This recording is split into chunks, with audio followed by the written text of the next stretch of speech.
방금 소개받은 인숙입니다. 이렇게 만나 뵙게 돼서 대단히 반갑고요.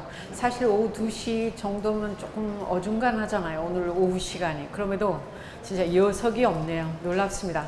주민자치 열기가 우리 시흥시에서 이렇게 뜨겁다는 자체에 대해서 다시 한번 제가 이렇게 먼저 와서 쭉 지켜보면서 놀라움을 금치 못했고요. 오늘 저의 이 강의가 자치분권대학에서의 제1강을 여는 이제 포문을 여는 그런 강의입니다. 그래서 아주 효율적인 그런 주민자치의 안내 길을 이렇게 담당했으면 좋겠다는 그런 말씀이고, 자, 여기서 이제 주제가 왜 주민자치인가입니다. 앞으로 나머지 5강이 여기서 이제 준비되어 있는데요. 잘 들어보시면 도움이 되리라고 생각합니다. 여기 제가 보면서 여기 지금 자치분권대학 신캠퍼스의 주민자치학교에서 메뉴에 뭐냐면 자치분권이 우리 삶을 바꿀 수 있을까에 대해서 이제 이렇게 질문을 던져서요. 저는 보면서 저는 분명히 바꿀 수 있다고 생각을 합니다. 왜냐하면 여기서 지금 현재 이렇게 한번 보시죠. 바로 그저께 현 정부의 100대 국정과제를 발표를 했습니다. 그 중에 그러니까 5년 동안 정부가 해내야 할 100대 과제 중에 우리 자치분권은, 주민자치는 여기 지금 보시는 바처럼 74번째에 명시되어 있습니다. 74번째에 뭐라고 되어 있냐면 획기적인 자치분권 추진과 주민 참여의 실질화, 이렇게 되어 있습니다. 이게 이제 바로 주민자치거든요. 그래서 제가 오늘 없는 시간을 쪼개어서 이렇게 교육을 받으러 오신 많은 위원장님을 비롯한 위원님들께 주민자치가 왜 필요한지에 대해서 역설을 해보고자 이렇게 준비를 했는데요. 이제 첫 번째 이렇게 들어가면 제가 가져왔습니다. 많은 학자들은 또 내지는 최근 들어서 정치가들조차도 지금 현 정부에서 가장 중요한 화두로서 이야기를 많이 하는 그런 단어들이 뭐냐면 자치와 분권이죠. 특히 분권은 지난 박근혜 대통령 임기 당시에 중앙 집권이 너무나 강하게 진행되었기 때문에 이제 결국은 오늘의 우리 대한민국이 정말 어려운 상황을 맞이하는 것으로 봐서 이 분권이란 단어를 굉장히 뜨겁게 회자되고 있고, 그 다음에 동시에 바로 여기에서 이제 자치라는 단어입니다. 그래서 많은 학자들은 이제 앞으로 주민자치의 시대가 도래할 것이라고 이야기를 하곤 하지요. 자, 그런데 여기서 왜 주민자치의 시대가 올 것인가에 대해서 제가 잠시만 여기서 말씀을 드려보면, 여기서 지금 보시는 것처럼 지방자치는 어느 정도 여기에 보시는 것처럼 민선 22년, 그러니까 1995년부터 시작이 되었었죠. 선거가. 그래서 어느 정도 정착이 된 반면 이제 주민자치라고 하는 단어는 상당히 낯선 개념으로 회자되곤 합니다. 그리고 많은 학자들조차도 아예 이제 지방자치에 대해서는 자치하면 무조건 지방자치를 얘기를 하지, 주민자치에 대해서는 아직까지도 굉장히 낯선 분야처럼 인지를 하곤 하죠.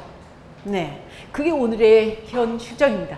그런 까닭에 여기서 지금 보시는 것처럼 주민자치에 대해서는 학자들조차도 주민자치 개념에 대해서, 정의에 대해서 정확하게 짚지를 못하는 그런 실정이고요. 오히려 자, 주민자치인지 그 다음에 지방자치인지 그 다음에 여기서 지금 보시는 것처럼 심지어는 마을자치, 동네자치, 또 흔히 많은 학자들은 마을 만들기가 바로 주민자치인 것처럼 얘기를 하곤 합니다.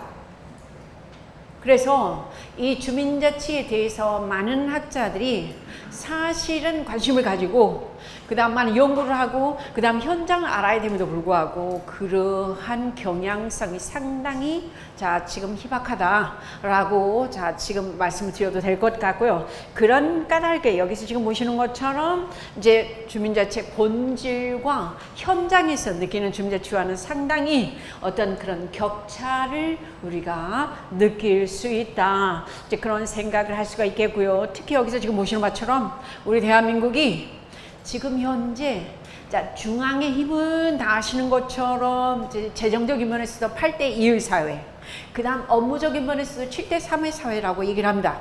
그러니까 중앙은 있으되 지방이 별로 없고요.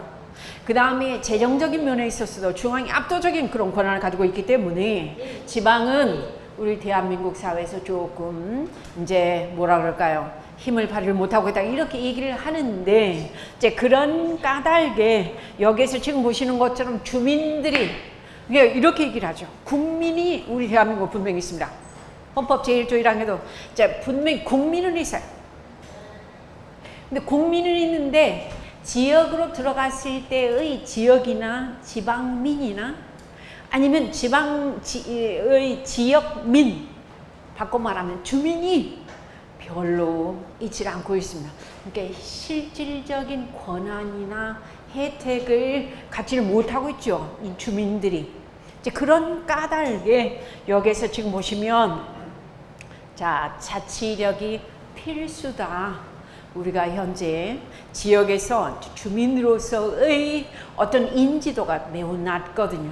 사실 우리가 주민이라고 생각했을 때는 주민등록만 되어 있는 그런 사람들이 주민이라고 생각하는데, 그 사람들이 사실 어떻게 보면 지역에서 주민으로서의 역할, 지역의 문제에 대해서 관심, 그 다음에 지역 문제의 현안 이런 부분에 대해서 별로 관심 갖지 않습니다.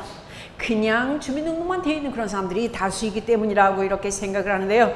여기서 지금 보시는 것처럼 이제 선진국들은 도시화 과정에서 지역에 대한, 지방에 대한 어떤 문제에 대해 깊숙이 관심을 가지고 그 다음에 주인으로서의 역할을 잘하는 데 비해서 우리 대한민국은 지금 지난 이 해방 이후에 70여 년의 역사를 이렇게 돌이켜보면 지역 문제에 대해서, 그 다음에 지방 문제에 대해서 별로 관심을 갖는 그런 주민들이 별로 있지를 않았기 때문에 주민들의 자치력, 지방에서의, 지역에서의 주인의식, 이런 것은 앞으로 상당히 중요하게 강조되어야 되지 않을까. 그런 까닭에 이러한 자치분권 대학이 각 지역에서 개설되어서 우리가 지역에서 주민으로서의 의식 그리고 자치 역량을 키우고자 노력하고 그 다음에 자 함께 공부하는 이런 장이 마련되어 있다. 저는 이렇게 생각을 합니다. 자, 여기 보시죠. 우리 대한민국은 여기 보시는 것처럼 지난 10여 년 동안 지금 이 그 1인당 국민소득이 2만 불씩 이렇게 쭉 이렇게 이어져 오고 있습니다. 근데 불행하게도 지금 3만 불을 진입했어야 돼요. 2017년 정도는 3만 불을 딱 이렇게 올라서야 되는데 그렇게 진입을 못하고 있습니다. 그래서 많은 학자들이 얘기하기를, 언급하기를 바로 중앙에서 너무나 큰 그런 권한을 가지고 있기 때문에, 바꿔 말하면 지방으로의 권한을 많이 이렇게 좀 이양을 해주고, 그 다음 특히 아까도 잠시 말씀드렸던 것처럼 국민들이 자 전체적으로 국민 배우, 국민 가수, 국민 뭐 오빠, 국민 뭐 여동생 이런 얘기를 하지만 지역에서의 지역민 아니면 지역의 주민들 이러한 단어를 별로 안 쓰잖아요. 동의하시죠? 네. 그래서 바로 각 지방으로의 어떠한 권한을 좀 이양을 해주고 그 다음에 주민들에게 자치력을 키울 수 있도록 이렇게 뭔가 이 교육을 시키고 그 다음에 자 깨닫도록 한다라면, 바꿔 말씀드리면 주민자치 역량이 커질 수 있다라면 여기서 우리 국민들의 자 여기에서 지금 보시는 바처럼 1인당 국민소득은 3만 불을 훨씬 뛰어넘을 수 있을 텐데 지금까지 그러한 과정들이 절차들이 별로 있었다 없었다? 다 같이 없었다. 그러기 때문에 우리 대한민국이 어쩜 여기서 주춤하고 있는 게 아닌가 하는 것을 뒤늦게 깨달아서 이런 움직임이 있다라고 말씀을 드려도 틀림이 없을 것 같아요. 동의하시죠? 네. 우리 국민들 정말 부지런하고 그 다음에 자 함께 하자고 이렇게 뜻을 모았을 때는 충분히 해낼 수 있는 그런 저력을 가지고 있잖아요. 그런데 이제 35년 동안 우리 국민들이 정말 어떻게 보면 어떤 그 맥이 쭉 이어오다가 그냥 거기서 뚝 끊어져 가지고 거기서 단절되어 버린 상태. 그 다음에 70여 년 동안 정말 눈부신 경제 성장, 먹고 살기 위해서, 잘 살기 위해서 허리띠를 졸라맸는데, 그 다음 아까도 말씀드렸던 것처럼 자치 역량에 대해서는 별로 우리가 소홀히 했었던 게 아닌가. 그래서 아까 말씀드렸던 것처럼 앞으로 주민자치 시대가 오고야 말 것이다 라고 많은 학자들이 얘기를 하는데, 그 이유는 바로 이러이러한, 첫 번째가 이제 인구가 고령화되다 보니까 이제 앞으로 우리 젊은 청년들은 나이 드신 다 아시는 바처럼 다 같이 베이비 부모들 다 아시죠, 그죠? 자, 베이비 부모는 출생 연대가 몇 년에서 몇 년에서 태어난 사람들을 다 같이 베이비 부모?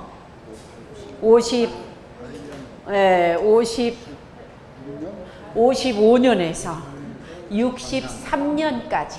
다시 한번 55년에서 63년까지. 흔히 이제 낀 세대라고 얘기를 하죠. 또 사회학자들은 파편 세대, 6.25 그 전쟁 3년 동안 이 전쟁이 끝나고 그 다음에 파편 터지는 소리를 여기저기에서 자 들으면서 이렇게 만들어졌다 그래서 파편 세대, 아니면 디지털 이 지식 정보화 시대 때의 또 그 전에 농본주의의 요 사이에서 낀 세대다, 파편 세대다 이렇게 얘기를 하는데, 지금 방금 말씀드린 이 750만의 베이비 부모들이 만약에 이제 직장을 놓고 그 다음에 고령화가 된다라면 우리 사회는 걷잡을 수 없는, 우리가 예상을 할 수 없는, 상상할 수 없는 그런 문제들이 많이 발생할 것이다. 그래서 인구 고령화, 그 다음에 공동체가 붕괴되고, 그 다음 특히 최근 들어서 여기서 이제 저출산 문제가 굉장히 강하게 이렇게 제기되고 있고요.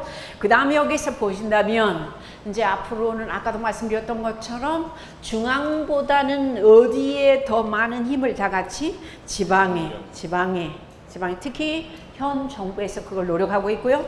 그 다음에 아까도 말씀드렸던 것처럼 자 지금 국민을 했어요. 우리 국민들은 지금까지의 많은 힘을 보여줬어요.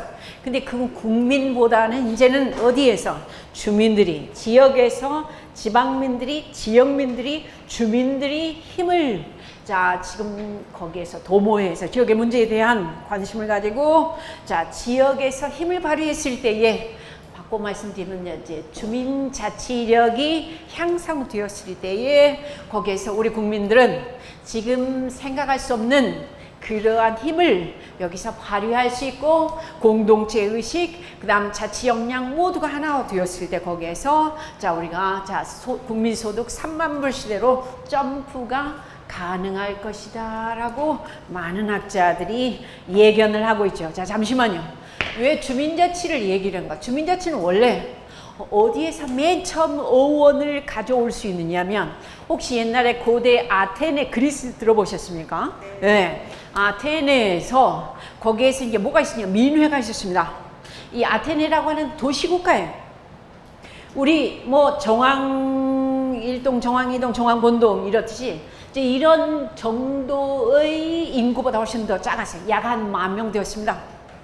10,000명 되었는데, 아니면 또 혹자들 6,000명, 그때 뭐 수차가 지금부터 약 2,500년 전이니까 정확하게는 알 수 없지만 약 6,000명부터 10,000명 사이에 도시국가였었는데 그 민회가 있었어요. 거기에서 늘 뭘 뭐 하냐면 되면 그 지역에서의 문제가 있어요. 자, 외적이 침입해 오는데 우리가 어떻게 할 것인가? 그 다음에 여기서 이런 문제, 저런 문제, 그런 문제를 예를 들어서 안보 문제 아니면 뭐가 있었을까요? 무슨 세금 문제 아니면 무슨 뭐 경제 문제, 이런 것을 회의하기 위해서 거기서 모든 사람들이 한 곳에 모여. 이게 바로 민회거든요. 그러면 인구 10,000명에서 민회에 모이는 사람들이 약 한 몇 명이었냐면 약 한 6,000명 됐어요. 6,000명 됐는데 그 이제 아고라라 그래. 아고라라고 하는 광장에서 그 다음에 거기에서 이제 매년 1년에 50여 주가 있다라면 몇 번 정도의 민회가 개최되면 40번 정도가 개최돼야 돼요. 그러면 40번 정도에서의 민회에 의장은 항상 누가 만들어주냐면 거기서 주민들이 직접 투표를 해. 직접 투표가 바로 직접 민주주의의 가장 첫 발자국이 어디에서 태동이 되냐, 바로 이게 아테네 민회라는 데. 그러면 민회를 자 1년에 40여 번 정도의 직접 민주주의의 첫 모임 아고라에서 이걸 선정하고 그다음 논의하고 하기 위해서 민회가 만들어졌을 당시에 거기에서 이제 500인 요게 지금 보시면 평의회가 있었고요. 그 다음에 여기서 이제 500인 평의회가 어쩌면 그보다도 더 정선된 사람들이 있었는데 요게 지금 보시면 여기에 다 같이 뭐라고 씁니까? 시작. 50인 위원회. 50인 위원회가 어쩌면 여기 앉아 계시는 우리가 동주민 전체를 대표하는 이제 오늘날의 자 뭐라고 얘기를 하실 수 있냐면 오늘날 여기 앉아 계시는 다 같이 주민자치회 내지는 주민자치위원회라고 말씀드릴 수 있을 거예요. 이제 그분들이 아까 말씀 나왔던 1년에 40여 번 되는 그런 민회의 진행, 그 다음에 거기에서 이제 주제를 여기에 보면 재정, 그 다음에 과세, 외교, 특히 도편추방. 누가 예를 들어서 우리 자 지금 마을에서 그러니까 미네 고기 전체의 아테네 도시에서 아주 나쁜 짓을 했어요. 누구 거짓말을 하고 누구 뭐 예를 들어서 나쁜 성매매를 하고 뭐 이렇게 다 했을 때는 그 사람을 같이 추방을 시켜버려. 이런 것도 다 어디에서 결정했냐면 다 같이 시작. 민회에서. 그게 바로 직접 민주주의의 가장 대표적인 첫 출발이 여기에서 이제 방금 말씀드린 요 부분이죠. 자, 그런데 요게 지금 보시는 것처럼 오늘날 읍면동에서도 이 민회처럼 이제 우리 지역의 문제에 대해서 우리 주민 전체가 함께 모여 그 다음에 자 거기에서 이런 일 저런 일 논의하고 그 다음에 거기서 결정하고 그 다음에 투표를 하고 그러면 자 우리 주민들이 지역의 문제에 대해서 관심을 가질까요 안 가질까요? 시작. 갖겠죠. 네, 바로 갖겠죠. 이런 까닭에 지금 현재 우리 이번에 이제 이 그 대통령 문재인 대통령 밑에서 아까 말씀드린 이를테면 그 74번째에 주민 참여 그다음 자치분권에 대해서 이제 실질화를 분명히 획기적으로 하겠다 했을 때 조금 이따 제가 거기에 대안으로 말씀을 드려보도록 하겠습니다. 그래서 여기 지금 보시는 것처럼 그때는 생활 양식 자체가 바로 주민자치였어요. 주민들이 스스로 알아서 지역의 문제에 대해서 관심을 가지고 주인 노릇을 했었고 그 다음에 여기에서 지금 보시는 것처럼 주민이 지역에서의 주인이라는 사실을 분명하게 인지하고 있었어요. 이게 바로 여기서 지금 요게 지금 두 번째 줄에 무슨 주의라고 했으면 시작. 민주주의. 이게 바로 민주주의죠. 근데 오늘날 우리나라에서 민주주의가 자 지금 3대 원리가 있긴 있지만 뭐 국민 투표, 국민 발안, 국민 소환이 있지만 우리가 제대로 하고 있는 것 딱 한 가지밖에 없어요. 다 같이 시작. 국민 투표죠. 주인 행세를 하고 있는 것은 국민 투표인데 딱 1년에 몇 번 정도밖에 없고요. 그것도 뭐 기껏해봤자 한 번 내지 두 번 정도. 그때는 우리가 주권 행사를 하고 내 의사를 반영한다고 하지만 그거 가지고는 우리가 민주주의에서의 자 지금 지역에서의 주민으로 시민으로 참여하고 관심을 가지고 역할이 별로 있다 없다 다 같이 시작. 없죠. 없어요. 그런 까닭에 지금까지의 정치는 그 다음에 지금까지의 민주주의 방식은 어떻게 보면 우리가 직접 지역에서 주인 노릇을 한 게 아니라 여기에서 지금 보시는 어떻게 보면 이제 엘리트 통치를 가능하도록 우리가 좀 도와준 게 아닌가라고 그러니까 직접 민주주의를 우리가 실행할 수 있는 그런 방법도 기회도 그 다음에 분위기도 아니었었거든요. 그런 까닭에 여기서 직접 민주주의 장치가 작동되도록 다 같이 무슨 제도가 시작. 주민자치 제도가 주민들이 지역에서 스스로 주인이 되어서 움직일 수 있는 그런 기회와 그런 장치가 만들어졌어야 되는데 그런 게 지금까지는 별로 있었다 없었다? 없었다는 거예요. 없었다. 자, 그래서 아까 말씀 나왔었던 것처럼 자, 여기서 지금 보시면 주민들이 지역에서 만나서 자, 저 어디 보이죠? 주민들이 스스로 지역의 주인이 되도록 잠시만요. 제가 여기서 여쭤볼게요. 우리는 우리 여기에 와서 앉아 계신 우리 주민자 지원님들은 분명히 아니면 다른 주민들도 아니면 시민들도 여기 앉아 계실 거니까. 그런데 제가 여기 앉아 계시지 않은 분들에게 물어보면 자, 지역에서 주인이 누구라고 생각하세요? 지역 주인이 누구라고 생각하시면 대부분의 사람들은 누구라고 대답할까요? 제가 여쭤보는데 지역에서의 주인은 누구라고 생각하세요? 시작. 나. 왜? 훌륭하세요. 나라고 얘기하신 분은 역시 시흥 씨밖에 없어요. 자, 다시.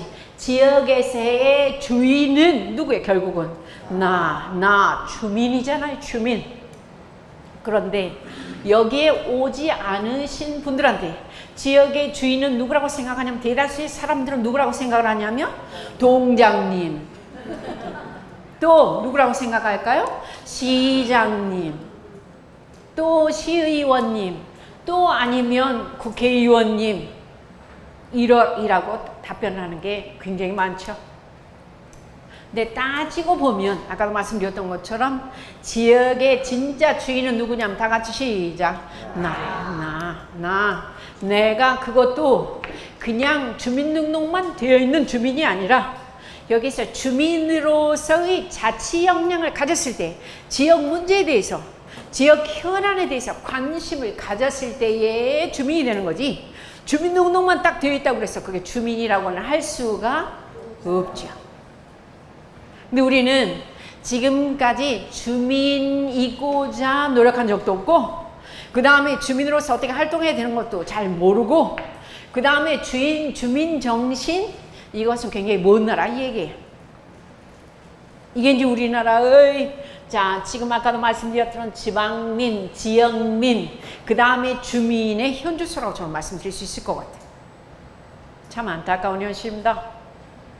자 그런 까닭에 여기서 지금 보면 자 주민 주권, 주민 참여, 주민 행복력 그래서 서비스가 제공이 돼야 된다고 하지만 잠시만요. 자 주민자치센터와 주민자치위원회에 대해서 우리는 아까도 잠시 말씀드렸던 주민이라고 하는 경우는 우리 주민자치위원님들은 다 알아. 우린 주민 그렇지 지역의 주민 대표지 여기까지는 다 알고 계세요. 그런데 잠시만요. 주민자치센터, 주민자치위원회가 맨 처음에 만들어졌었던 거 어떻게 해서 만들어지는 거 다 알고 계시죠? 대답 잘 안 하시고 잘 모릅니까? 제가 가르쳐 드리겠습니다. 지금부터 정확하게 22년 전에 근데 이제 박근혜 대통령이 박근혜 정부가 4년밖에 안 했으니까 1년 더 빠지고 해가지고 이제 거기에 대해서 감안하시면 될 것 같고요. 자 1997년 12월 달에 김대중 대통령이 정말 역사적으로 정권교체를 하죠. 그럴 당시에 후보였을 당시에 인수위에서 국정과제 100대 과제를 내걸었어요. 그때 마치 뭐가 이제 유행이었었냐면 혹시 들어보셨습니까? 컴퓨터라고? 컴퓨터라고 들어보셨죠? 네. 그때 이제 96년도에 뭐가 굉장히 97년도까지도 뭐가 유행했었냐면 이 협대에다가 뭐가 뜨르륵 하면은 이렇게 봐가지고 뭡니까? 그렇죠. 삐삐. 그때 97년 요때에 부분적으로 뭐가 유행하기 시작하냐면 컴퓨터가 나옵니다. 컴퓨터가. 근데 그때는 컴퓨터가 이렇게 집에서 작업하다가 전화가 오면 컴퓨터가 다운돼 버렸어요. 그때 모뎀을 썼을 때입니다. 그때 자 김대중 대통령이 100대 정책을 내걸었을 시에 그 중에 하나가 이제는 자 모든 것이 전산화가 되면 어떻게 되냐면 잠시 한번 보시죠. 옛날에는 그러니까 98년 전에만 하더라도 우리가 출생 신고를 해. 그러면 어디 가서 자 신고를 합니까? 다 같이? 자 면사무소, 읍사무소, 동사무소 가서 하는데 전부 다 뭘로 써요? 다 같이? 손으로 써요. 수기. 자 인감증명서 떼러 가요. 다 같이? 수기. 그 다음 주민등록 등본 떼러 가. 다 같이? 수기. 그러니까 자 면사무소, 읍사무소, 동사무소에 공무원이 지금보다 약 얼마나 더 많았습니까? 배 이상이 많았어요. 정확하게 배 이상이 많았어요. 그래서 2층까지 공무원이 아주 정말 많이 이렇게 일자리를 거기서 이제 마련해 있었었죠. 자, 그런데 이게 이제 98년 되면서 김대중 정권이 교체를 하면서 전산화가 되는 거예요. 그래서 지금까지 읍면동의 이 공무원들을 절반으로 뚝 잘라서, 뭐냐면 전부 다 전산하면 전부 다 뜨르륵 이렇게 출력하면 되니까. 자, 지금 읍면동의 공무원들을 전부 다 어디로, 절반을 뚝 잘라서 어디로 보내겠다, 다 같이. 자, 시로 보내고, 그 다음에 여기서 지금 이 절반으로 자르니까 보통 한 15, 16, 뭐 20명 미만이. 이제 그러면서 2층이 비게 되는, 2층이 비게 되니까 이 비워진 2층을 무엇으로 쓸 것인가 고민하다가 99년부터 자, 거기에서 뭘 하냐면 이제 저기 뭐랄까요. 자, 지금 이렇게 잠시 그 사업을 뭐라 그러지? 잠이 안 됩니다.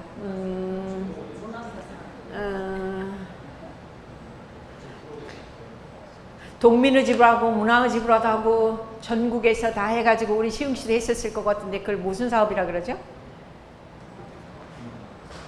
읍면동 기능 전환을 해서 특별히 공모 사업이 아니라 단어 생각이 안 나네요.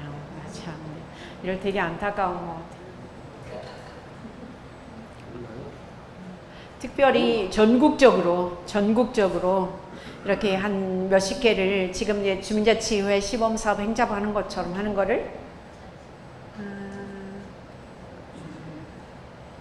이거 참 그 단어를 되게 생각이 안 나네. 전국적으로 시범사업 참. 전국적으로 시범사업을 해요. 어디는 동민의 집이라, 어디는 문화의 집이라, 어디는 복지의 집이라, 어때는 뭐 동민 이렇게 해서 시범 사업을 한 끝에 마지막으로 자, 지금 2층에 이 공무원이 있었던 이 2층을 무엇으로 할 것인가를 시범 사업을 하다가 마지막에 여기에서 지금 읍면동 기능 전환 다음에 여기서 이제 99년 이제 마지막으로 이렇게 나온 게 다 같이 시작. 주민자치센터에. 네, 주민자치센터. 그러니까 원래 주민자치가 목적이고 주민들의 자치 역량을 키워서 지역의 주민들이 정말 제대로 지역 문제 현안에 대해서 관심을 갖고 이것을 목표로 한 게 아니라 일단 읍면동 기능을 먼저 바꾸고자 하는 목적 때문에 하다 보니까 2층이 빈데 뭘로 할까요? 해서 자, 주민자치센터를 해보자. 그러면 이 주민자치센터를 움직일 수 있는, 운영할 수 있는 그런 자, 뭘 하나 만들자 해서 만들어진 게 다 같이 여기 앉아 계시는 시작. 주민자치위원. 주민자치위원회는 다 아시는 바처럼 처음에 만들어질 당시에 위촉권을 누구에게 줘버리냐면 다 같이 자, 동장님, 면장님, 읍장님에게 주죠.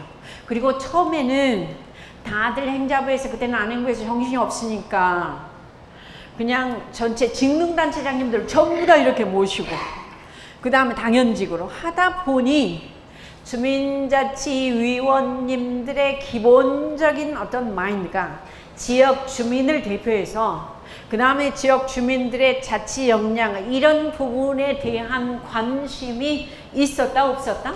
없었죠. 그래서 요게 지금 보시는 것처럼 자, 주민자치센터가 갖는 6가지 기능이 있습니다. 예, 6가지 기능이 있는데 여기서 첫 번째가 무슨 기능? 시작. 주민자치 기능. 그러니까 지역의 문제에 대해서 관심을 가지고 지역이 어떻게 발전할 것이며 지역 주민들의 이런 애로사항 저런사항 그런 부분에 대해서 주민자치위원회가 주민자치 기능을 원래 자, 제대로 발현하려면 거기에서 뭔과 역할과 그 다음에 거기에 주민자치위원회가 권한이 있어야 돼, 권한이. 그런데 아까도 말씀드렸던 것처럼 주민자치위원회는 다 같이 누가 위촉권을 갖고 계시면 다 같이 읍면동장님. 그리고 읍면동장님이 잠시 보시죠. 자, 지금 원래 회의할 때도 보면 어떻게 하는 거 다 아시죠, 그죠? 그래서 동장님이 계시다 보면, 읍장님, 면장님 계시다 보면, 위촉한 사람이 있네. 거기서 지역 현안에 대해서 이러쿵저러쿵 제안하고, 거기에 대해서 토론하고, 그 다음에 이렇게 합시다, 저렇게 합시다. 우리가 지역 현안에 대해서 관심을 가질 수 있는 분위기가 되었다 못 되었다. 시작. 못 되었죠. 어떤 경우는 읍면동장님이 자 원래 회의 때 나가시면 좋아요.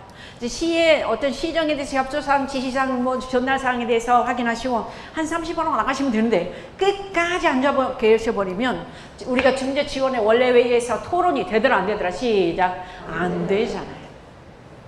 이게 저는 가장 큰 문제예요. 그러니까 주민자 지원님들이 지역에서 일을 하실 수 있는 권한과 혜택을 드려야 되는데 그게 되더라 안 되더라? 다 같이 안 되죠. 근데 딱 거기에서 이제 어떻게 되냐면 여기 지금 보시죠. 주민자 지원에는 딱 권한이 여기 있어요. 자 보십니다. 자 주민자치센터 무엇에 다 같이 설치 및 운영에 대한 다 같이 심의하고 의결할 수 있는 그런 권한밖에 없어요. 네. 심의하고 의결할 수 있는 권한밖에. 그러니까 한마디로 이렇게 했으면 돼. 자 원래 회의 오셔가지고 거기에서 자 이런 문제 저런 문제 제정신인가 이런 문제 예예 하고 그 다음에 열심히 그러니까 원래 회의만 나오신 다음에 가셔서 자 오늘 끝난 다음에 저기 뭡니까 저녁 식사 어디에 가서 뭐 먹습니다. 그러면 거기 가서 열심히 유야만 하시면 전혀 문제가 있다 없다? 없죠. 전혀 문제 없습니다. 지금 그러고 있습니까? 네, 안 그런 척 해주십시오. 그게 사실이에요. 네, 팩트예요. 저도 정말 가까이 하고 싶지 않은 그런 진리인데 너무 안타까운 현실이에요. 또 거기다가 또 뭐 할까? 잠시만. 잠시만. 제가 여기 이 부분에 대해서는 이제 보시면 이제 설치 및 운영에 대한 심의 의결권이니까 주민자치센터 프로그램들은 대부분이 누가 거기에서 결정을 하세요? 다 같이? 다 같이 누가 하세요? 주민자 지원님들이 우리 마을의 특성 이렇고 그다음 주민 의견을 수렴해서 이럽시다 저럽시다 그럽시다 대한 토론이 별로 있어 없어? 다 같이? 없어. 그러니까 그런 것도 사실은 주민자치를 할 수 있는 권한을 그 다음에 우리 위원님들에게 뭔가의 실질적인 그런 역량을 좀 줄 수 있는 그런 분위기가 되었었으면 모르는데 지금까지는 거의 관이 다 이렇게 알아서 저러저 했었기 때문에 주민자치 위원님들의 역량이 키워질 수 있었다 없었다? 다 같이? 없었다. 참 애도의 뜻을 표하지 않을 수 없죠. 네. 그리고 여기에 지금 보시면 잠시만요. 또 여기에 또 한 말씀 드리면 사실은 여기 지금 보면 뭡니까? 주민자치 기능이 제일 먼저 나오거든요. 근데 주민자치 기능은 사실 사라진 지 오래예요. 여기서 보면 자, 다 같이 주민자치센터에서 대부분의 프로그램들 다 보시면 우리 주민자치 위원님들 계시지만 대부분이 무슨 프로그램들 다 같이 문화, 여가 프로그램 62%가 그렇게 돌아가고 있습니다. 이 부분도 사실은 지역 주민들의 대표라면 우리 위원님들 주민 의견 수렴 조사부터 시작해가지고 이럽시다 저럽시다 충분히 토론이 이루어진 다음에 이러쿵 저러쿵 그렇쿵 이러니까 저러니까 그러니까 논의가 되고 자 의결이 되고 되는데 그런 과정과 절차가 다 같이 다 생략되어 버리고 아시지요 무슨 말씀인지? 예. 이런 오늘의 현실을 보면서 특히 이제 제가 잘 알잖아요. 여기저기 가서 이렇게 보면 교육을 가 주민자 지원님들 워크숍을 가 이제 뭐 서울의 모 구를 보면 버스가 8대 가네. 버스가 8대 한 300여 명의 주민자 지원님들이 가요. 근데 이제 대부분이 도착을 해서 보면 어디 뭐 이렇게 그 리조트라는 연수원에 도착을 해가지고 그 다음에 방 배정이 끝난 다음에 그 다음에 거기에서 제일 먼저 누구의 프로그램이 있냐면 이제 단체장님의 특강이 하나 있고요. 그 다음에 하나 있는 게 웃음 치료사의 특강이 꼭 있어요. 근데 웃음이 왜 거기서 필요한지 저도 잘 모르겠어요. 그 다음에 이제 거기서 저녁 식사가 다 함께 제공이 되고 그러면서 주민자치 위원님들은 동별로 첨단 워크숍을 하셔. 근데 저녁 내 뭘 그렇게 워크숍을 일을 열심히 하시는지 그 다음날 제가 이제 한 10시부터 11시 반까지 특강을 주민자치 위원회 바람직한 역할과 자세에 대해서는 일을 해달래요. 정책 동향도 있으시고. 근데 거기에서 이렇게 제가 어제 분명히 차 8대로 300여 분이 오셨다는 거 알아. 근데 제가 딱 가서 보면은 현장에서 딱 이렇게 교육받으러 오신 위원님들 몇 분 정도 되냐면 300여 분 오셨다는데 몇 분 정도? 50분도 안 돼. 근데 그 위원님들조차도 몸과 마음 안에는 전부 다 누가 함께 계시냐면 주님이 계셔요. 주님. 밤새 아시죠? 무슨 말씀인지. 그래서 그럼에도 불구하고 나중에 평가받을 때는 어디 자 시연수원에 가서 320명 자 지금 워크숍 무슨 주민자치 역량 강화 교육 수강 다 그렇게 하고 평가를 좀 다 이렇게 넣는 거 숫자는. 근데 실질적으로는 주민자치에 대해서 공부하신 적이 별로 있으시다 없으시다? 시작. 없으시다. 이게 우리 지난 18년 동안에 2000년도에 만들어진 주민자치위원회가 2017년 오늘에 이르기까지 적절하게 적당하게 그냥 요 위에서도 주민자치위원님들이 또 그냥 똑똑해지는 거 별로 싫어. 그 다음에 우리도 별로 그렇다고 공부하기 싫어. 이게 적당주의가 맞물려서 오늘에 온 게 아닌가 하는 그런 생각이 들어요. 동의하십니까? 네. 더 이상은 그렇게 해서는 안 되겠다는 그런 생각이 들어서 제가 오늘 자치분권대학의 제1강을 분명하게 여기에서 지금 말씀을 드리고 싶습니다. 그래서 지금 주민자치위원장님이 아니면 주민자치회장님이 이렇게 의결하시는 것은 굉장히 중요하죠. 왜냐하면 그 의결하셔가지고 이제 결정을 하셔서 시장님한테 다 보고가 되기 때문에. 그런데 자 그런 까닭에 여기서 주민자치센터는 탄생 시에 상당히 정말 한계가 있었어요. 한계가 모순이 있을 수밖에 없었어요. 그러니까 주민자치의원님들의 역량 강화를 통해서 지역 주민들이 하나가 되고 자치력이 키워져서 지역의 주인 역할을 하도록 만들어진 그런 주민자치센터, 주민자치위원회가 아니라 아까 말씀드렸던 것처럼 읍면동 기능전환 일단 전산화하니까 그냥 거기서 2층이 비네. 그래서 2층을 어떻게 할까 해서 만들어진 게 주민자치센터. 그 다음에 운영하기 위해서 만들어진 게 주민자치위원회. 하다 보니까 뭘 제대로 만들지를 못했던 터다. 근데 여기서 지금 보신다면 정말 여기서 법이 있어야 되고, 그래서 이제 앞으로 주민자치법이, 그 다음에 두 번째 여기서 이렇게 보면, 자 지금 아까 그리스 아테네에서는 세금까지도 지역에서 주민들이 알아서 결정을, 우리는 거기까지는 꿈에도 못 그려도 좋아요. 아무튼 여기서 어떻게 보면 주민총회라고 하는 것이 앞으로 우리 시흥시는 신천동, 대야동하고 또 하나 정왕동 세 군데가 시에서 아니면 행자부에서 현재 시범 작년 7월부터 이렇게 되어 오고 있는 걸로 알고 있어요. 그런 까닭에 제가 보니까 다른 두 동에서도 전부 다 주민총회를 했더라고요. 대단히 앞서는. 앞으로 제 생각이 이럴 것 같아요. 앞으로 획기적인 지방 분권 그 다음에 주민 참여를 얘기한다면 이 주민총회가 엄청 많이 이제는 우리 주민자치위원회 아니면 주민자치회의 어떠한 분야로 들어올 것 같아요. 그렇게 해서 이제는 주민들이 직접 참여하고 주민들이 의견을 내고 그 다음에 결정하는 그런 주민총회가 주민자치회가 주도를 해서 이제 만들어지는, 지금 아직까지는 좀 미미했었고 힘들었었고 그 다음 역량도 많이 부족했던 거 다 알아요. 그런데 앞으로는 이렇게 공부도 좀 제대로 해서 그 다음에 지역에서의 의제 발굴도 어떻게 할 것이며 그 다음에 주민들을 제일 어려운 게 다 같이, 자 주민자치회원께 제일 어려운 게 뭐든가요? 잠시만. 자 우리 위원장님이신 것 같아요. 제일 어려운 게 뭐든가요? 주민자치회 보니까. 글쎄, 적정한 어떤 그 한계선이 있는 것 같아요. 저희들이 해야 될 범위가 딱히 이렇게 정해지지 않았다고 하지만 부딪히는 일이 있습니다. 많죠. 그게 가장 어려움이 있는 것 같습니다. 많죠. 네. 고맙습니다. 이제 그 부분은 현장에서 이제 리더로서 부딪히는 그런 부분이고, 대다수 주민자치위원님들이 현장에서 제일 어려운 게 뭐더냐 그러면 대부분의 주민자치위원님들 하시는 말씀은 주민 참여를 끌어내기가 정말 어렵더라 이렇게 말씀하세요. 다 같이 동의하시죠? 우리 위원님들도 생업이 있어요. 분명히. 그 다음 내 일이 있어요. 그럼에도 불구하고 자 지금 시에서 오라 가라 참석해라 마라 교육에 오시고 그 다음에 여기저기 봉사하시고 그 다음에 워크숍 가시고 뭐 행사 참여하시고 또 원래회에 오시고 보통의 봉사 정신이 없으면 그것이 가능하더라 불가능하더라 다 같이 불가능하더라 다 알고 있어요. 그런데 일반 주민들은요 자 지금 본인들의 생업인데 무슨 주민자치 관심 없어요.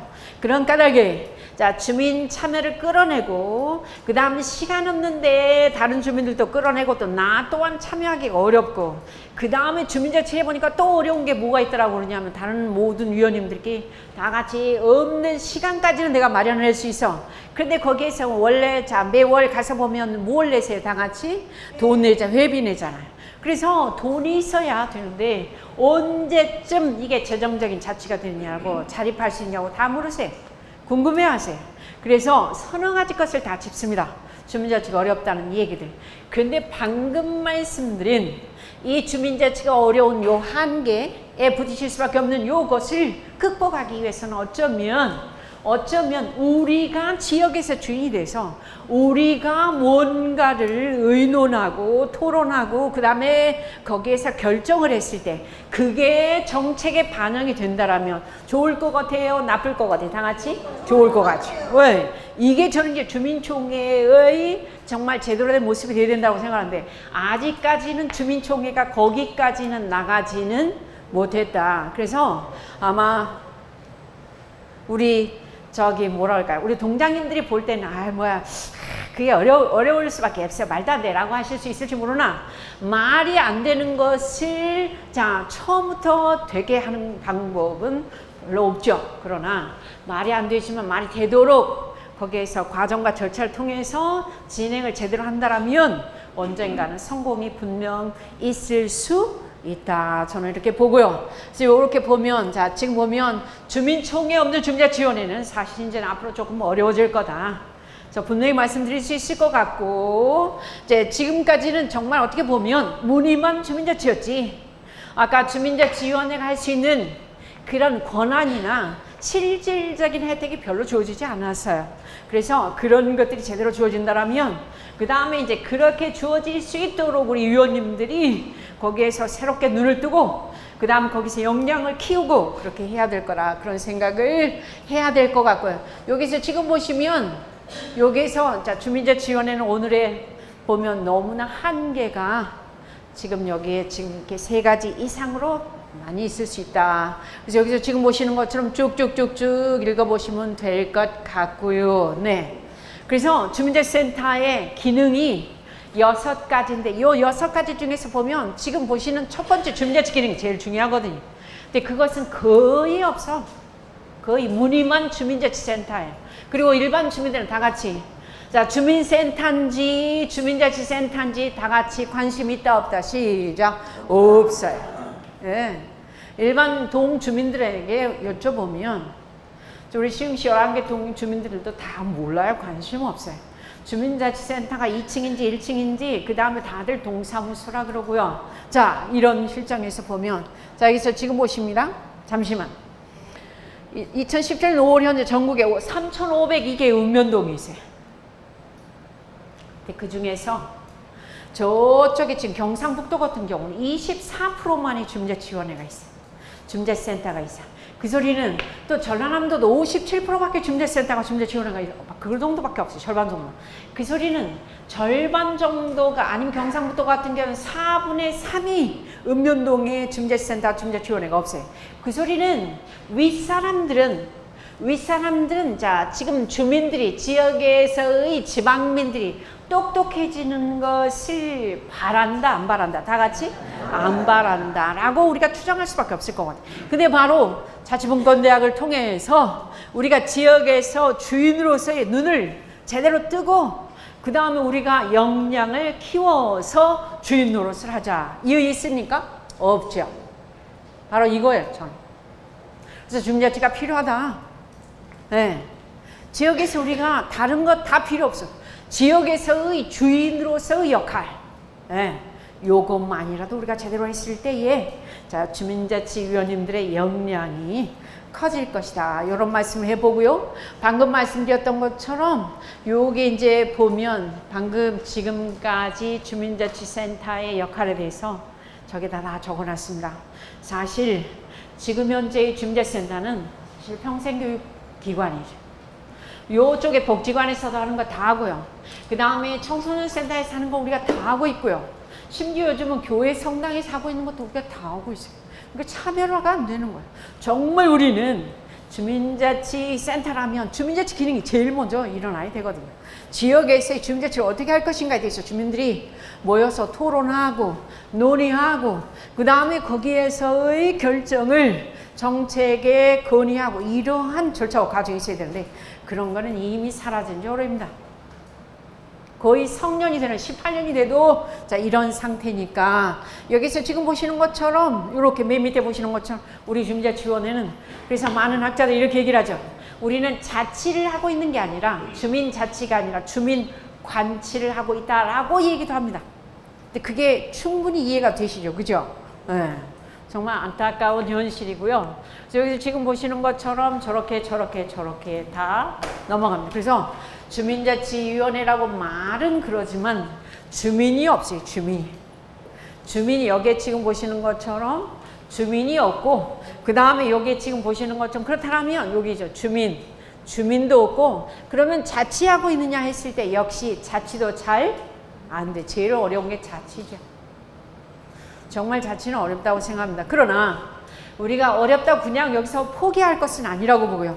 이렇듯 좋은 그런 기회가 마련되어 있으니 또 여기서 정말 열심히 듣고 계시는 우리 위원님들이 지역의 주민으로서의 어떤 역할을 위해서 자, 관심을 가지고 자, 지금 경청하시고 계시는 그 모습은 제가 굉장히 뿌듯해요.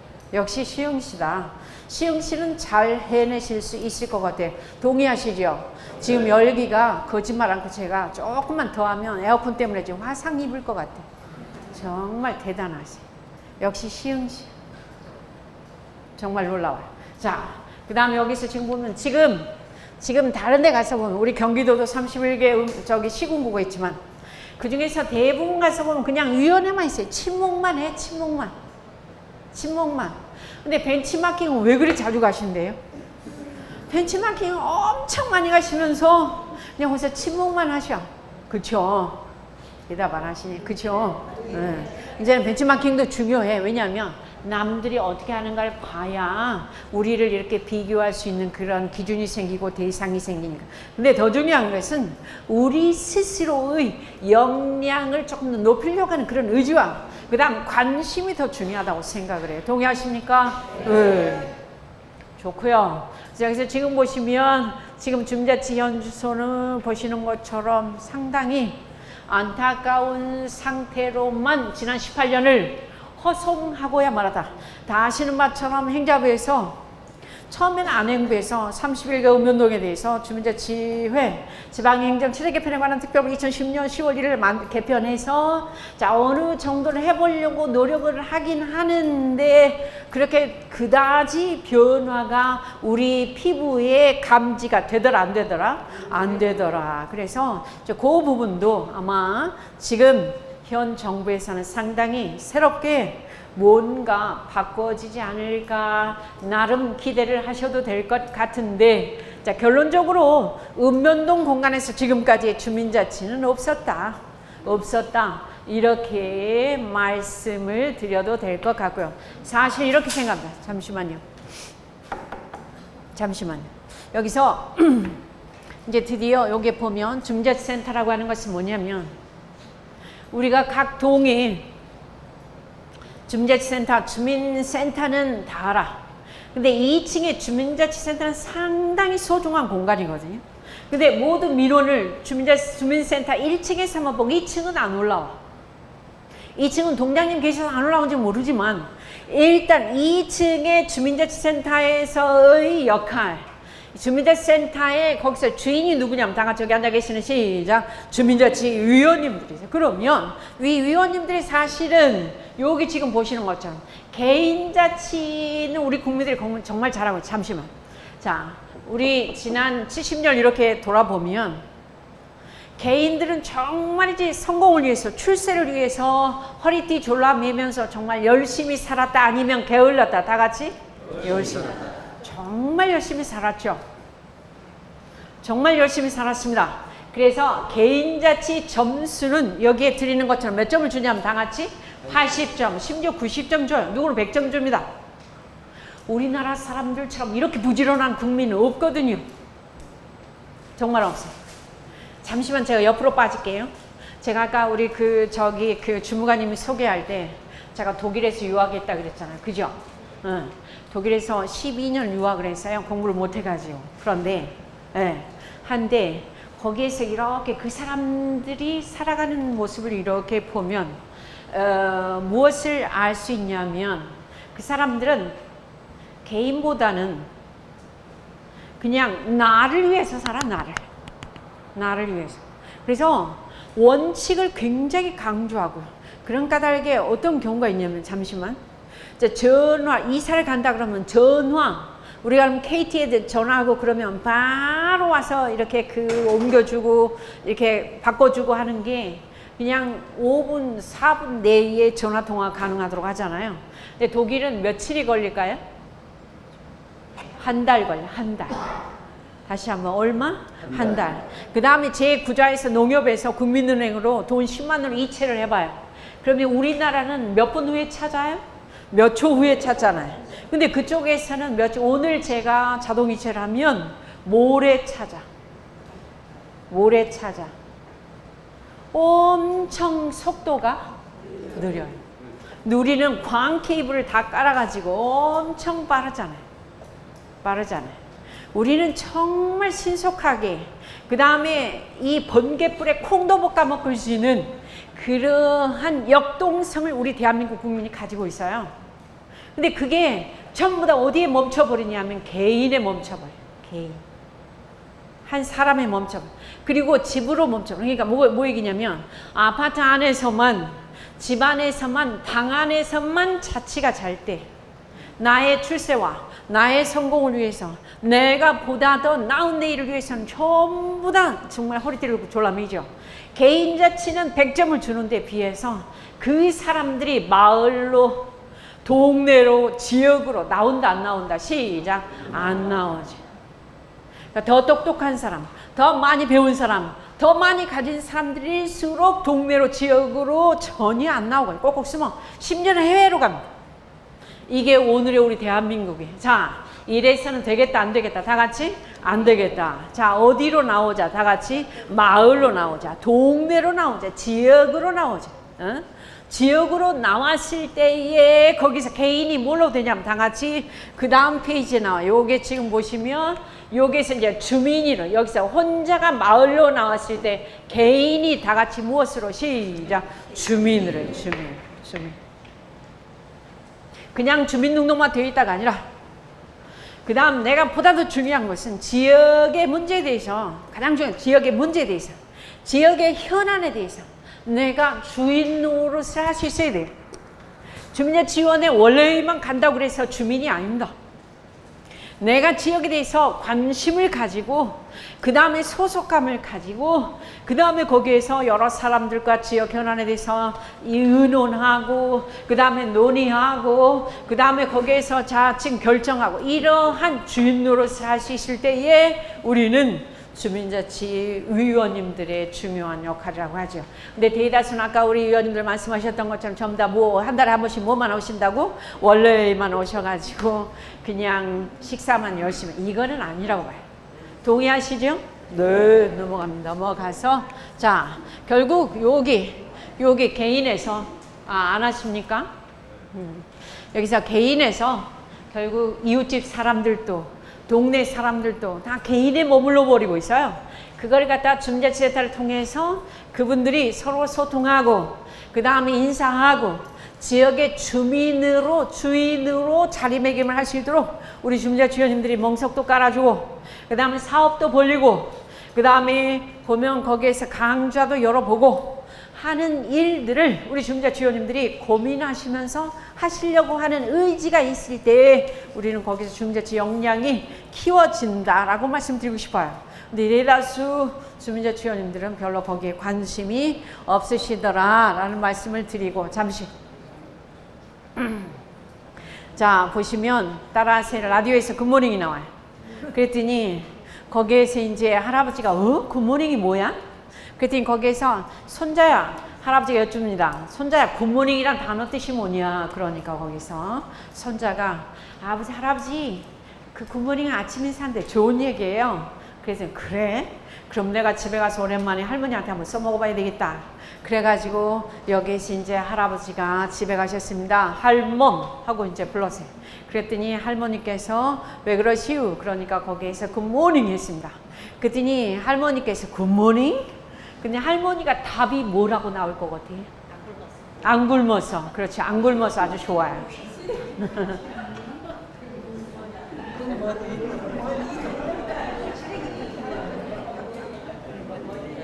맞아. 사실 주민자 지원님으로 활동하시면서 가장 어려운 거 소통으로 인한 어떤 그런 어려움, 특히 갈등, 토라지고 싸우고 삐지고 아시죠? 예. 그 다음 거기서 뭐 파갈리고 뭐 저거 굉장히 어려움이 많으실 것 같아요. 다 알고 있습니다. 그런데 50년을 한 입을 덮고 산 저런 할머니 할아버지들도 소통에는 문제가 생길 수 있더라. 그건 지극히 자연스러운 현상이라고 저는 보여지고요. 자, 여기서 이제 앞으로 주민자치회의 모습이 어떻게 바꿔질까? 우리 시흥 씨는 아까도 말씀 우리 저기 평생교 원장님하고 잠시 나눴었는데 내년도에는 아주 획기적인 변화가 올 것이다 라고 말씀을 잠시 해주셨어요. 그래서 시장님이 지금 주민자치에 대해서 대단히 관심이 많으시다. 그리고 우리도 뭔가 도약을 해야 되지 않겠느냐. 그렇게 되려면 뭔가 어떤 제도적인 변화가 있어야 되는데, 자, 여기에서 가장 아까 말씀드렸던 행자부의 주민자치회 모델에서, 자, 여기서 지금 보시면 이제는 주민자치위원회만 하는 게 아니라 여기서 자, 기관, 시설, 단체, 활동가 모든 분들을 하나로 다 묶어서 총괄할 수 있는 그러한, 여기서 지금 보시면 참여자치 본권, 여기서 다 같이 뭐냐면 시작, 주민자치회가 전 주민들을 대상으로 다 같이 여기서 제가 맨 위에다 뭘 넣어봤냐면 주민총회를 넣어봤어요. 아고라에서 옛날 아테네, 자, 민회처럼은 못할지라도 저쪽에 아까 잠시 나왔어요. 스위스의 글라루스에서 하는 거기에서의 직접 민주주의 방법, 요걸 제가 이렇게 조금 이따 가져왔는데요. 여기 지금 보시면, 자, 주민자치회. 자, 여기서 지금 보십니다. 요렇게. 자, 지금까지 주민총회가 없는 주민자치는 주민자치가 아니다. 이제 앞으로 그렇게, 앞으로 그렇게 될 것 같고, 그 다음에 주민총회에 대해서 다음에 이제 3강, 4강에서 김순훈 교수님이 해외 사례에서 충분히 설명을 해 주실 것 같아요. 그리고 여기서 지금 보시는 것처럼, 자, 다 같이 한번 무슨 확립 시작, 재정자치 확립. 그러니까 재정적인 그런 그 자립을 하지 못하면, 자치를 하지 못하면 이 주민자치가 상당히 어렵죠. 늘 관에 의존해야 되고, 그 다음에 여기에서 주민자치 사업을 위해서 자꾸만 이번에 지원이 얼마냐, 그 다음에 공모를 통해서 하는 한 주민자치회는 상당히 어려울 수밖에 없다. 이 기회에 재정적으로도 우리가 자치할 수 있는 그러한 근간을, 틀을 좀 만들었으면 좋겠다는 것이 저희 중앙에 있는 사람들의 간절한 바람이기도 합니다. 그래서 여기서 지금 보시는 것처럼 자치세를 신설하는 것도 하나의 방법이다. 마치 아파트 관리비처럼 우리가 그렇게 많은 돈은 아니더라도 저쪽에 제주도라든지 그 다음에 저쪽에 전라남도 저 남쪽으로 가서 보면 리세가 있습니다. 리세. 그래서 리세는 이제 리를 운영하기 위한 기금을 리민들이 거기에서 부담하는 거거든요. 그래서 리장을 직접 이렇게 선거를 해가지고 뽑고 하는, 그래서 어떤 데 가서 보면 저쪽에 남쪽에 가서 보면 리장이 이장이 주민자 지원장보다도 더 권한이 높은 데도 있습니다. 제주도도 마찬가지고. 자, 이렇게 되어야 되지 않을까 하는 그런 생각을 해보면서 여기 보시죠. 아까 우리가 지금 저기 자치분권대학의 홍보 동영상에서 참 나왔었는데 스위스 같은데, 스위스는 직접민주주의가 계속 살아있는 그런 나라입니다. 근데 거기에서는 여기 글라루스의 칸톤이라고 하는 우리나라로 얘기하면 한 뭐랄까 동보다 조금 그런 규모에서 어떻게 했냐면 2016년도에 여기입니다. 여기 아까 우리 사진에 있어요. 2016년도에 자 지금 과세를 칸톤의 세금을 거기서 주민들이 나와가지고 주민총회에서 결정을 하죠. 근데 주민총회 한다 그래서 뭐 30% 40% 주민들이 나오질 않아요. 여기는 한 1, 2, 3% 정도밖에 나오질 않아. 그래도 그 주민총회에서 결정된 사항은 모든 주민들이 이의 없이 다 따라요. 자, 그것이 바로 시민의식이고 그게 바로 자치의식이죠. 아주 멋집니다.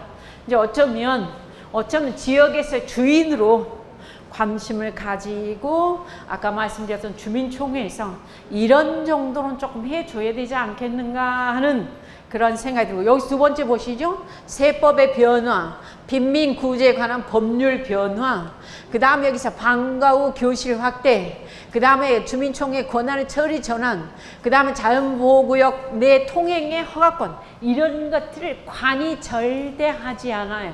누가 저것을 정하냐면 시작 주민들이죠. 주민들이. 근데 아직까지 우리나라에서 주민총회에서 의결된 그런 내용들을 보면 대다수 어떤 거냐면 주민참여 예산과 관련된 그 지역의 민원 사업들이 주를 이루어요. 아직은 조금 열악하지만 이제 우리가 조금 더 발돋움한다면, 우리 주민들이 역량을 조금만 더 키운다면 이제 상당히 우리도 달라지지 않을까 하는 그런 생각이. 그 다음에 여기서 보시죠. 잠시만요. 올해는 이제 여기서 회의에서 뭘 나오냐면 부르카 착용을 이제 길거리 다닐 때 무슬림들, 이슬람 교도들이, 여성들이 얼굴 다 가리잖아요. 요거를 착용을 하고 다니는 것을 찬성할까 말까를 주민총회에서 했는데 이걸 금지시켜. 프랑스 같은 데는 길거리에서 이 부르카를 착용하고 다니면 약 200유로, 7만 원 정도를 아버지나 그 부르카를 착용하도록 하는 아버지나 오빠가 벌금으로 물도록 돼 있죠. 자, 이게 이제 보시는 바처럼 요렇게, 그 다음 안내문, 여기서 이제 이야기를 의장들이 얘기하고 이러쿵저러쿵 보면 사람들이 여기서 다 들어요. 들으면서 거기서 투표용지를 이렇게 찬반으로, 예를 들어서 찬성은 붉은색, 반대는 뭐 노란색, 이렇게 자 눈에 띄게 해서 전체적으로 숫자를 세고, 자 그거를 가결을 시키고. 잠시 제가 자료를 가져왔는데 이거예요. 이거 부르카가 이겁니다. 이거 혹시 해외여행 다니다 보면 이렇게 눈까지 다 가려진 거 있잖아요. 좀 보면 무서워요? 아니면 재밌어요? 시작.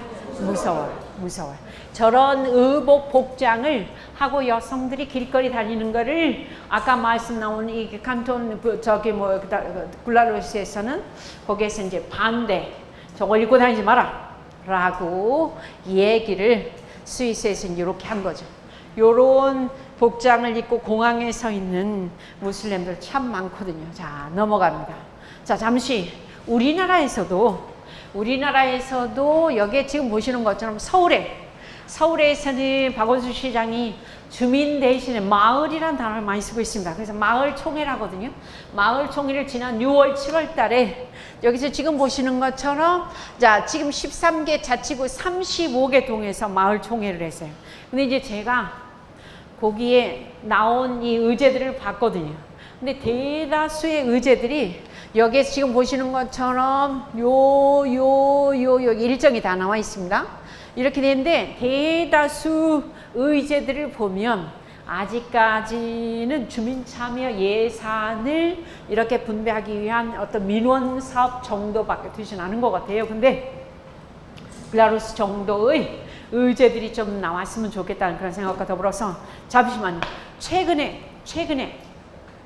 지난 6월 28일 날 충남도지사 안희정이 뭘 얘기를 했냐면, 자 충남도에 15개 시군 읍면동에 89억 정도가 돼. 89억 정도 연간 주민세를 이제는 주민들에게 그 권한을 이렇게 넘겨줘야 되지 않겠는가라고 이야기를 했어요. 놀랍죠? 전혀 안 놀라시. 놀랍죠? 네. 저는 그 자체가 어쩌면 요즘에 자치와 분권과 자치가 굉장히 뜨겁게 회자되는 이 마당에서 자, 광역자치단체장이 처음으로 자, 주민세를 자, 각 시군으로 그럼 바로 주민자치위원회로 어쩌면 내려올 것도 같아요. 그렇게 되었을 때에 분권, 자치가 가장 먼저 이제 거기서 거론이 되고 그렇다고 주민자치위원회 지금 상태의 예산을 그렇게 줬을 때 거기에서는 주민자치위원님들 그거를 회계 뭐 이거 하실 수 있는 분들이 많지 않으실 거라고 봐요. 거기에 상응하는 교육이 있어야 되겠죠. 무슨 말씀인지 아시겠죠? 그래서 저 부분을 보면서 이야 참 예. 주민세 결정권을 부여하도록 해보겠다. 참 저는 굉장히 놀라운 발상이라고 생각을 했습니다. 예.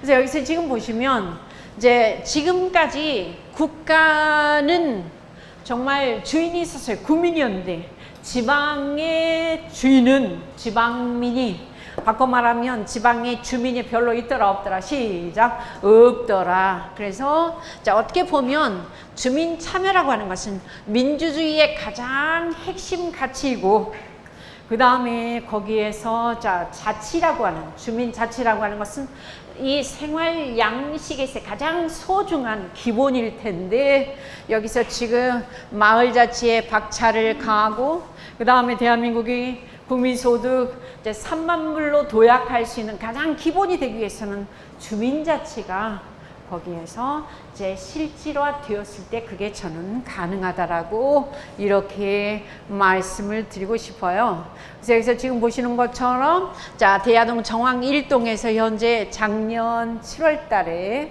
이제 3개 동이 주민자치회로의 전환을 기하면서 주민자치위원님들이 상당히 도약을 하고 계시다. 특히 제가 신천동은 강의도 가봤었어요. 그래서 상당히 뭐랄까요. 우리 시흥시가 앞서 나간다. 이 부분에 대해서는 제가 정말 점수를 높이 드릴 것 같은데 그 주민자치회가 제대로 여기에서 자 지금 이 정착할 수 있도록 하기 위해서 우리 위원님들이 좀 깊은 고민이 있으셨으면 좋겠다. 이제 마지막으로 맺은 말입니다. 자, 제가 주민자치를 지난 10여 년 동안 해봤어요. 현장에서, 그 다음에 또 여기서 교육에서 만나보는 아니면 또 학회에서 나름 활동을 하면서 이제 느끼는 것은 뭐냐면 주민자치 참 쉽더라, 어렵더라? 어렵더라. 주민자치는 답이 있더라, 없더라? 없더라. 이 부분에 대해서 정말 뼈저리게 느끼고 있습니다. 전문가라고 해도 자문을 받을 수도 없고요. 또 동마다 읍마다 면마다 다 상황이 다르고 단체장님 다르기 때문에 아무리 잘하던 주민자치의 모습도 단체장님 바뀌면 바로 또 거기서 삐끄덕거리는 그런 소리들을 수없이 많이 받고요. 또 임기가 있으니까 임기제의 한계 때문에 자, 잘하는 주민자치위원장님, 주민자치회장님이 임기가 끝나면 바로 거기서 이제 또 삐끄덕거리는 그런 경우들을 수없이 많이 받고 또 동장님 오셔가지고 힘들어하는 경우들을 수없이 많이 받고 이제 그렇다고 해서 여기서 지금 주민자치의 지난 10년을 이렇게 돌아봤을 때에 어렵고 힘들고 속상하고 그렇다고 그랬어요. 그래서 우리가 포기할 것은 절대 아니라고 보고요. 자, 저는 어디를 가든지 이 부분은 꼭 이렇게 말씀드리고 싶어요. 주민자치가 잘하는 데가 있습니다. 제가 우수 사례로 꼽는 데를 이제 몇 군데 제가 그래서 신천동도 정왕동이나 대야동을 제가 이렇게 소개를 안 드렸지만은 신천동도 우수 사례로 특히 청소년 자치위원회 한번 이렇게 가봐라. 응? 동네 무슨 소? 뭐 등등 해서 이렇게 제가 추천을 많이 드리는데 주민자치가 잘 되는 곳에 특징이 있습니다. 그 특징은 제가 지난 10년을 이렇게 겪어오면서 느낀 부분은 잘 되는 우수 사례가 있는 그런 데는 정말 딱 두드러지게 드러나는 게 뭐냐면 열정을 가진 정말 미친 듯한 열정을 가진 분들이 최소한 몇 분 이상이더라. 시작. 3분 이상이더라. 3분 이상. 3분 이상인데 뭐 10분도 있을 수 있고요. 15분도 있을 수 있습니다. 뭐 고양시 가서 보면 풍산동이라 했는데 거기는 전 주민자치원님들 다들 정말 열정적으로 움직이시죠. 자, 그런 사례를 봤을 때 여기에서 지금 보시는 3회 법칙입니다. 제가 이렇게 말씀드려도 될 것 같은데 어떻게 되냐면 제가 요 저쪽에 예를 들어서 어디 앞에 정왕역에 가가지고 오늘은 아니지만 이제 어느 날 해가 떴어요. 12시쯤에 제가 이렇게 하늘을 딱 가리고 이렇게 하늘을 딱 이렇게 찌르고 있습니다. 저 혼자 하늘을 이렇게 보고 찌르고 있으면 사람들이 지나가면서 저한테 말을 걸까요? 안 걸까요? 안 걸어요. 아유, 저 여자 가끔은 그래. 내일 비 온다 그래. 내일 비 온다. 어떡하냐. 안쓰럽네. 저 여자 갔네. 근데 위원장님하고 두 사람이 서가지고 하늘을 딱 찌르고 있어요. 그럼 지나가는 사람들이 말을 걸까요? 안 걸까? 시작. 걸 것 같지요? 천만에 안 걸어. 역시 저 양반들 둘이 세트로 갔네. 어떡하냐? 사이비 종교에서 나왔나? 아니면 부부나? 무서워. 아, 죄송합니다. 아주 그 사람들이 굉장히 아리송해하면서 말을 걸잖아요. 그런데 우리 위원장님 세 사람이 똑같이 하늘을 찌르고 있어요. 그럼 지나가는 사람들이 말을 걸까요? 안 걸까요? 시작. 걸어요. 왜 걸까요? 이게 바로 인간의 기본적인 이제 3의 법칙이라고 하는 거예요. 세 사람부터는 단체고 집단이고 조직이에요. 자, 지리종주를 할 때도 잠시만요. 지리종주를 3분만 2분만. 지리종주를 할 때도 새벽 3시에 성삼봉을 올라가. 성삼자가 아니라 천왕봉 올라가. 그럴 때 자, 둘이 가면 무서워요. 자꾸만 뒤를 돌아봐. 응. 자꾸만 뒤를 돌아보는데 세 사람이 가면 무섭다 안 무섭다? 안 무서워요. 진짜 안 무서워요. 자, 실제 해봤어요. 그런데 마찬가지. 세 사람이 이렇게 하늘을 찌르고 있으면 지나가는 사람들 어머머 거기에 하늘에 별이 있어요, 해가 있어요, 뭐가 있어요? 다 들어와서 한번 해봐. 이게 바로 인간의 기본 심리야. 이걸 일컬어서 무슨 법칙? 시작. 3의 법칙. 3의 법칙. 자, 전철이 들어왔는데 정학역에서 어떤 아저씨가 약주를 너무 많이 하신 다음에 그냥 거기서 발을 헛디뎠어요. 그렇게 해가지고 그 아저씨 발이 전철 사이로 들어가서 자, 지금 여기 서복지가 지금 들어가서 끼어들어서 자, 그 브레이크를 밟고 그 다음에 기관사가 거기서 스톱을 했습니다. 사람들이 휘청하면서 그 다음에 거기 사람들 다 나왔어요. 한 200명이 나왔대. 예를 들어서 200, 어머머 저 아저씨는 이제 이 목소리가 천정을 뚫죠. 사람 죽는다고. 그럴 때 누구는 어머 어떡해 자 119 부르고 누구는 사진 찍고 있고 누구는 저 같은 우리 전철을 한번 밀어봐요. 제 같은 사람이 얘기를 하면 사람들이 거기 200명의 사람들이 들을까 안 들을까? 들을까요? 안 들을까요? 안 들어요. 저 미친 X? 야, 너나 밀어, 너나. 너 저 키도 크고 네 혼자 밀어. 그런데 둘이 밀자고 그래. 둘이 밀자고. 그래도 사람들을 밀어요, 안 밀어요? 안 밀어. 근데 세 사람이 우리 여기 전철을 한번 밀어봐요. 세 사람이 얘기하면 사람들의 심리는 듣는다, 안 듣는다? 시작. 들어요, 들어. 그렇게 해서 전철을 미네? 그럼 전철을 밀었을 때 200명이 다 아니면 100명만 밀어보죠. 그럴 때 내는 힘은 내가 60km 나가니까 6km만 내고 이건 과학으로 설명이 된다 안 된다? 안 돼. 안 돼. 그렇게 해서 인명을 구한 경우들이 7, 8명이래. 근데 그 뒤로 이제 자꾸만 자살자가 많이 일어나고 나타나고 그러니 지금은 전부 다 스크린 도어를 해버렸죠. 근데 다시 한번. 자, 위기에 처해 있을 때에 세 사람의 내는 소리는 다 같이 집단, 단체, 조직이기 때문에 사람들이 따른다, 안 따른다? 시작! 따른다. 마찬가지로 지역에서 우리 동주민자치회가, 주민자치위원회가 움직일 때 최소한 한 사람이면 절대 움직이지 않아요. 두 사람도 안 돼. 최소한 몇 사람이 시작! 세 사람이 자 미친 듯한 열정으로 거기에서 마음을 합했을 때 나머지 있음을 자 두 분을 전부 다 따라오게 할 수 있는 그러한 역량이 된다. 그렇게 해서 움직여지는 동들이 많더라 적더라. 시작. 많더라. 이게 바로 제 3의 법칙이고 제가 깨달은 그동안의 결과예요. 자, 오늘 어려운 상황에서도 정말 이 교육을 참여하시기 위해서 우리 각 동의 주민자치위원님들이 다 모이셨습니다. 근데 끝까지 한 분도 좋으시지 않고, 그 다음에 이렇게 다른 일을 하시지 않고 정말 집중해서 잘 들어주시는데, 그 부분에 대해서 정말 제가 엄청난 이 감동을 안고 가겠고요. 이제 그 부분에서 제가 느끼는 게 뭐냐면, 여기서 자 보시죠. 보면 손님인데, 네, 바로 이겁니다. 시흥시 주민자치 불가능은 있다 없다. 다 같이 없다. 네.